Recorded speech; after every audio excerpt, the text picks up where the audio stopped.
Hi guys, so you might be thinking, oh, she's wearing the same outfit as in her last video, or maybe the next video, I don't know. Anyway, 2 videos in the same outfit and the same makeup, and yes, that's because I'm filming 2 videos on the same day and I just felt lazy to change my outfit and my makeup to kind of lure you into thinking it was not the same day.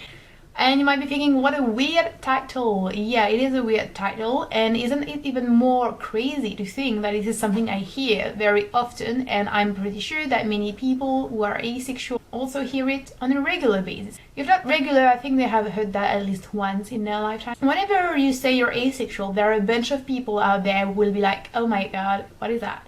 And when you tell them that you're not interested in sex, you don't feel any sexual desire, and you have no sexual attraction for people, there are quite a few comments that come back very frequently. Among them, some are, you're too young to know, it will come, don't worry. Oh, that must be so sad. Oh, you're just out seeking for attention. Or maybe you're a lesbian, or maybe you're gay. Maybe you have an issue or a problem with your hormones. Maybe you're just depressed. Have you been abused when you were a child? Haven't had the right sex. And sometimes it comes with this, you should have sex with me, then I'm pretty sure you wouldn't be sexual anymore. Which is where I got my title from. And yeah, don't laugh, I've heard that a few times already, and I've seen that written in comments as well. And not only is it stupid, it's also very disrespectful, and it's just so rude, and I just hate everything about that comment. Basically what I want to talk about today is just the skepticism that comes when someone say they are asexual. Even from people who don't really say anything, you can see in their eyes that they're thinking, oh, there must be something strange.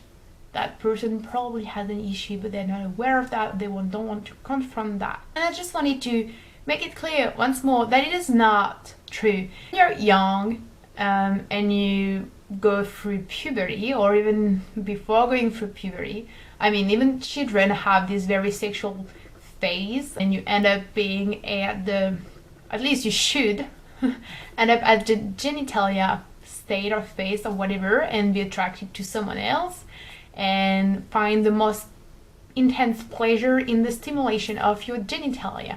And you should have this sexual energy and this sexual attraction that, you know, basically leads you to having sex with people. Most people go through that because apparently asexual are only like 1 to 2.5% of the population, which is pretty small. But when you think of individuals, it becomes quite a big number. And when you're young and you're seeing everyone else around you going through these changes, going through this evolution, and starting to be attracted to other people and interested in, you know, going further into sexual experiences, and you just don't feel that happening to you, it is already in itself very strange, uncomfortable at times, very scary, very alarming and questioning. You question your own desires, your own feelings, your own perception of life and people.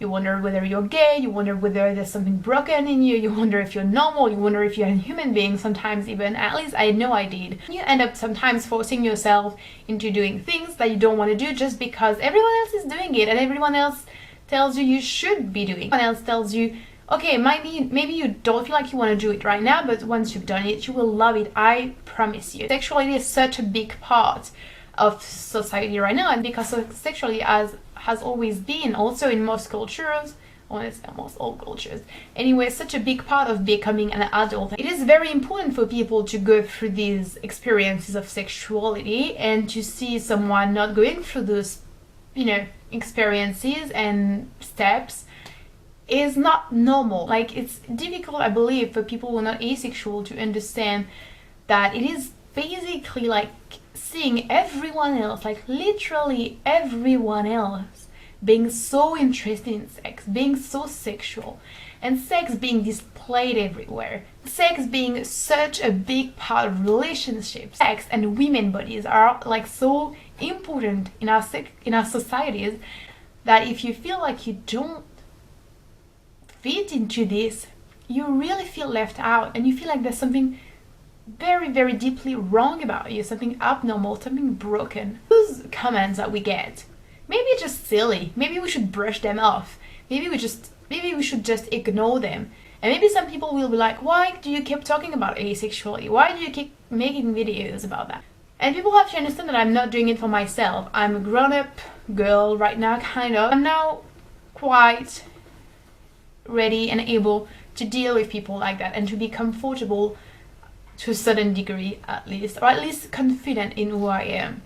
But I know there are younger people who are not, and I know there are younger people who come up to their parents or to their friends and who are not listened to, and who hear that kind of very stupid comment, those very rude comments. I just want to make this video because I get messages very often now from people who are asexual, who think they may be asexual, and I just want to tell it to them.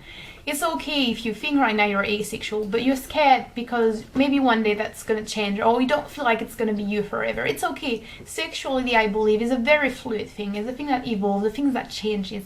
And people change, and people make other people change as well. And that's a beautiful thing. And behavior does not dictate who you are. And it's not because you've had sex in the past. It's not because you have sex now to please someone. It's not because you masturbate that you are not asexual, that you cannot be asexual.